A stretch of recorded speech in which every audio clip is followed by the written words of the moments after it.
Déjà cette heure-là, est-ce que vous vous êtes déjà demandé comment on faisait passer le temps? Qui faisait passer le temps? C'est le genre de question que tout le monde se pose, mais à laquelle personne n'a la réponse. Sauf ma grand-mère. Ma grand-mère me racontait qui faisait passer le temps, qui faisait tourner les rouages du temps. Elle me la racontait si bien et si souvent cette histoire que je m'en souviens encore maintenant. Vous voulez que je vous la raconte?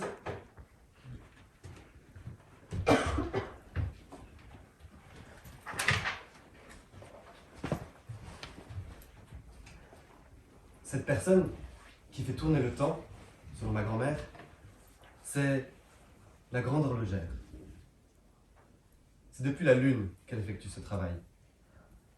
Sur la face que l'on ne voit pas d'ici, se trouve un mécanisme des plus prodigieux et qui lui sert de lieu de travail.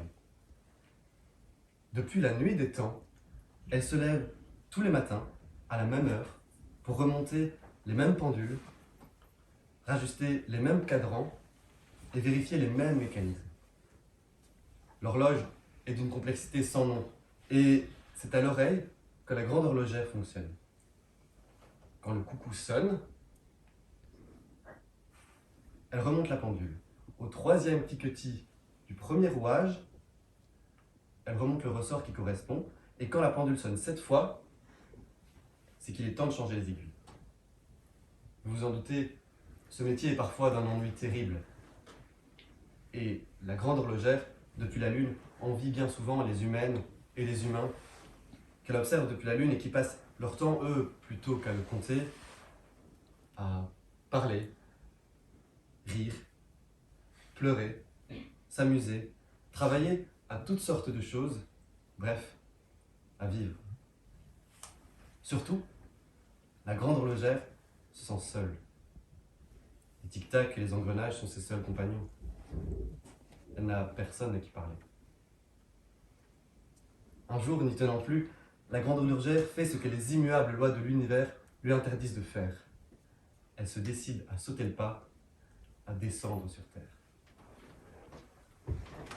Seulement quelques heures, quelques jours tout au plus, juste histoire de voir à quoi ressemble la vie sur Terre, comment passe le temps quand on s'y trouve. Elle se retrouve au beau milieu d'une clairière, en pleine nuit. Elle marche des heures durant dans la forêt, et au lever du jour, elle arrive dans un village.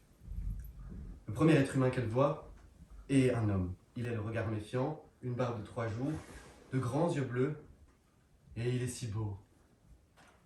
On ne saura jamais si c'est parce que c'est la première personne qu'elle voit, ou si le destin rassemble les personnes qui sont faites pour être ensemble, mais vous vous en doutez, ils finissent par tomber amoureux l'un de l'autre. Donc, pas tout de suite. Ce genre de choses prend parfois du temps, même dans les contes. Mais la grande horlogère sait que cette parenthèse ne peut pas durer. Bientôt, les frottements auront trop ralenti les pendules et elle devra remonter le mécanisme. Guillaume, je dois partir. Je ne peux pas rester. Ça me fend le cœur, mais je dois te quitter. S'il te plaît, ne me pose pas de questions. Je savais que ce moment arriverait.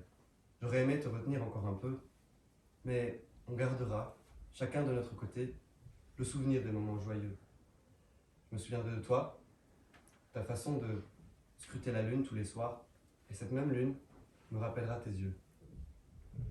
Adieu.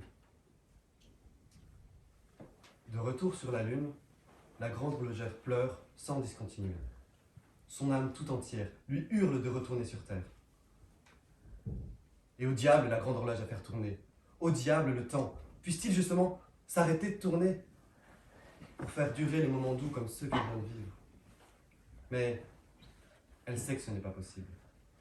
Tant de choses dépendent d'elle. Et puis, il y a le maître des immensités. Alors qu'elle s'occupe du temps, lui s'occupe de l'espace. Et chaque chose est à sa place. Elle n'ose même pas imaginer la scène qu'il lui ferait s'il venait à découvrir son escapade. Mais pour la grande horlogère, ce voyage devait lui laisser un souvenir. Oui, La grande horlogère était enceinte. Quel sol je fais? Comment vais-je faire? Est-ce que j'arriverai à l'élever ici?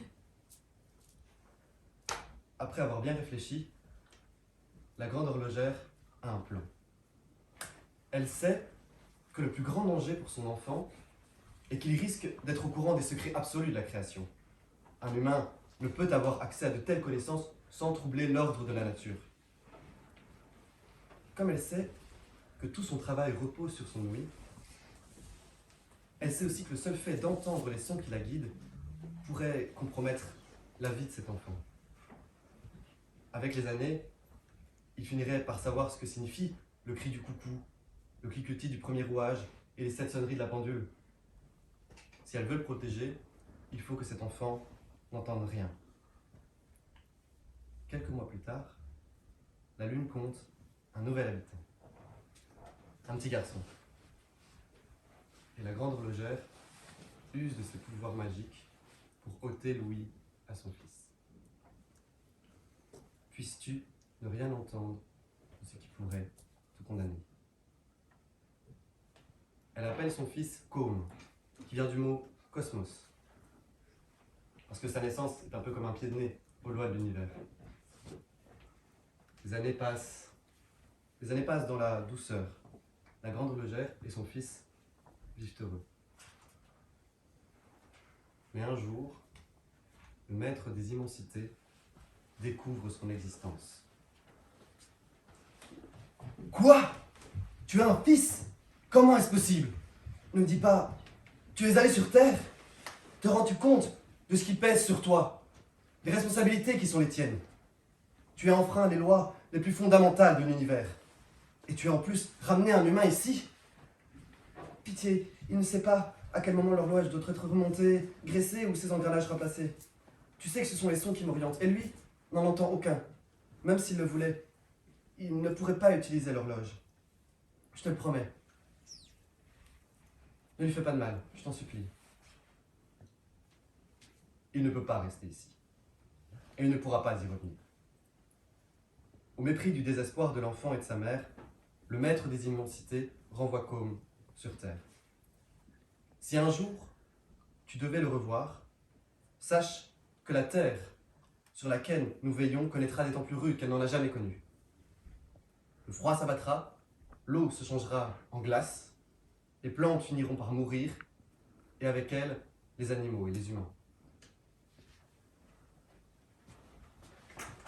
La grande horlogère ne devait plus jamais descendre sur Terre. Et son fils, encore jeune, finit par oublier les images de sa prime jeunesse. Les images s'effacent, sauf celle de sa mère, qui lui manque terriblement. Le temps passe, la grande horlogère se sent plus seule que jamais, et elle se maudit chaque jour en veillant sur sa pendule de l'erreur qu'elle a commise. Un jour, dans le village dans lequel s'est retrouvé le fils, une femme débarque avec un automate. Côme n'en a jamais vu auparavant. Là, c'est un mécanisme en bois qui boit une tasse de thé et avec qui la femme fait la conversation. Côme est impressionné, ses yeux pétillent. Alors, la comédienne lui montre l'intérieur de l'automate. Le jeune garçon est troublé. Tout cela lui rappelle quelque chose. Ça l'empêche de dormir et la nuit, il sort se balader sous la pleine lune, resplendissante ce soir-là. Et là, tout lui revient. L'horloge, les rouages, le maître des immensités, le soleil, la lune, tout. Les larmes lui montent aux yeux. Sa mère lui manque. Il se souvient de l'époque où elle le berçait tendrement, se rappelant comment elle lui faisait signe de s'approcher pour qu'elle le borde. Il tourne les yeux vers la lune et lui adresse ce doux signe. Sa mère est bouleversée. Ses yeux se remplissent de larmes et son cœur de tendresse. Elle ne peut résister et rappelle Côme à elle. La malédiction solaire s'accomplit. La terre se glace. Le vent charrie un air de plus en plus froid et l'eau se solidifie. Le maître des immensités s'en aperçoit et se précipite sur la lune. Là, il surprend la mère et le fils dans les bras l'un de l'autre. Ému par tant de tendresse, il ne peut se résoudre à renvoyer Côme chez lui. Les lois de l'univers doivent pouvoir connaître des exceptions. Je pense que tu dois pouvoir voir ton fils. Hélas, la malédiction est prononcée. Je ne peux plus rien y faire. Voilà ce que je te propose. Une fois par an, tu verras ton fils. Le monde se couvrira d'une vague de froid et se gèlera jusqu'à ce que ton fils retourne sur terre et qu'elle se réchauffe. Depuis ce jour, Côme voit sa mère en allant sur la lune une fois par an. Puis, il en revient. Et le signe qu'il fait pour entamer ce voyage est toujours celui d'un nouveau-né que l'on berce.